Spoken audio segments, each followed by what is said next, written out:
Alright, so let's go through question 8. So this is a rhombus, right? And they give us some of the information is that we got coordinate P and R, and that vertex Q, which is right here, lies on the line 3y equal to 7x minus 1. So basically this one is just a straight line graph. Y got mx plus c. So you can change this form to y equal to 7 over 3x minus 1/3. Okay, so this line this line can be right here. I mean, this line doesn't necessarily means it's here. Okay, so just take note of that. Alright. Okay, so they ask us to show that x coordinate of Q is 4. Okay, so first thing first, we need to know some of the properties of a rhombus. So what do I mean by property of a rhombus? Okay, so for Erica, right, you notice one thing. If I draw something like a line right here, okay, and I draw another line right here. Okay, so these two lines will be perpendicular to each other, and they will intersect at this particular point. Okay, so so this particular point is the midpoint of your P and R. So you need to know this before you can do this question. Alright, if not, it's very difficult to solve this type of question. Alright, okay, so after knowing this, so I want to find the equation of this green color line, which is SQ, right? Okay, so let's find the equation of green color line. Okay, before I can find, okay, what do I, so when you are finding the green color line, right, we want the gradient. First of all, I need the gradient. Second of all, I need the y-intercept, M and C. Alright, okay, so how do I find the gradient of a line? I need to find the gradient of PQ first. Okay, so PQ is this thing, right? I mean, like PR. So I need to find the gradient of PR. So of course, if you look at the gradient of PR, so gradient of PR. So gradient of PR is y2 minus y1. Okay, so maybe I just annotate first. So here will be x1, here will be y1. So 1 means point number 1. Then after that, this will be x2, this will be y2. Alright. Okay, so I just submit accordingly. So the equation is y2 minus y1 over x2 minus x1.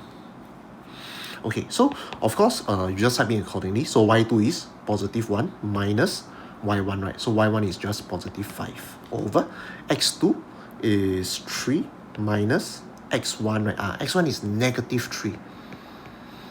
Okay, okay, so my rhombus is not drawn to scale because my rhombus looks a bit weird. So negative 4, then here will be positive 6.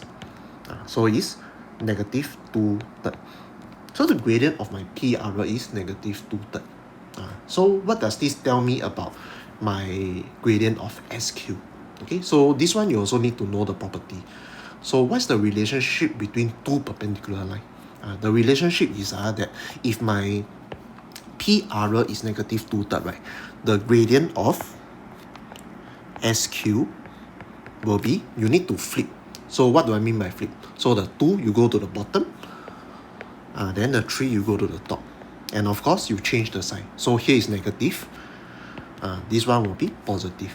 So that is the relationship between two perpendicular lines. Alright, so that is the gradient of SQ.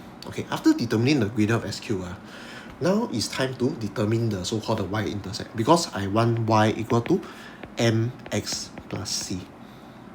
So I already have the m ready, which is 3 over 2, right? Okay, now I'm required to determine the c. So how do I determine the c? Okay, this one you also need a bit of your E-maths knowledge. Okay, so if you look at this, right, remember just now I say the property of a rhombus. They will intersect, these two perpendicular lines will intersect at this particular point right here, right? And this particular point happens to be the midpoint of P and R. So midpoint is also what we learned in E-maths already. I mean E-maths, right? So the midpoint, okay, midpoint has this formula. So midpoint is equal to, so I put a bracket, x1 plus x2 divided by 2, comma, y1 plus y2 divided by 2. So this is the midpoint formula. So you should get something like x1 plus x2, right? So x1 plus x2 is negative 3 plus 3, 0. 0 divided by 2, 0. Okay, so y2 plus y1 plus y2, 5 plus 1, 6. 6 divided by 2, 3. So that is the midpoint. Alright, so after determining the midpoint, right, so here will be the midpoint. Okay, so this is 0, 3 here. Right? Okay, so after determining the midpoint, you notice one thing is that my green color line SQ passes through this point. 0, 3, right? So this, if you see this thing, you should sub in already. So you can sub 0 and 3 into the equation right here. So you sub 0 and 3, right? So this is 0, this is positive 3. Okay, so the y-intercept is just 3. Okay, so the equation of SQ is equal to y equal to 3 over 2x plus positive 3. So that is the equation of SQ. So what's the purpose of finding equation SQ? Actually, there's one purpose.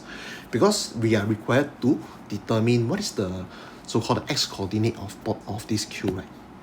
But knowing just one, the equation of SQ is not enough. So there's one more information they give us, is that they say that vertex Q lies on the line y equal to 7 over 3x minus 1/3. So this is a very crucial information. So means that if I draw another line, so let me just draw this y equal to 7 over 3x minus 1/3. So this looks like this. Okay. Okay. So if I draw, this will look something like this. Okay. So you notice that these two lines intersect at point Q. So as long as I equate them together, I can find the point Q already. Alright. So let's solve this. Okay. So the information they give us is y equal to 7 over 3x minus 1/3.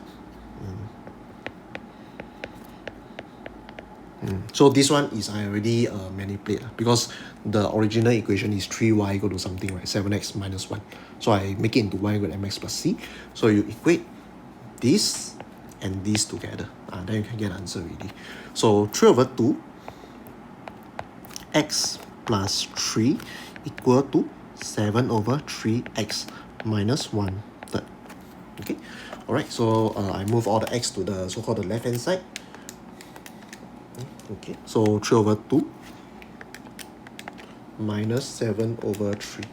So you should get minus 5 over 6x equal to, so positive 3 move to the right hand side is minus 3, right? So minus 3 1/3. Then after that just continue to solve. So minus 3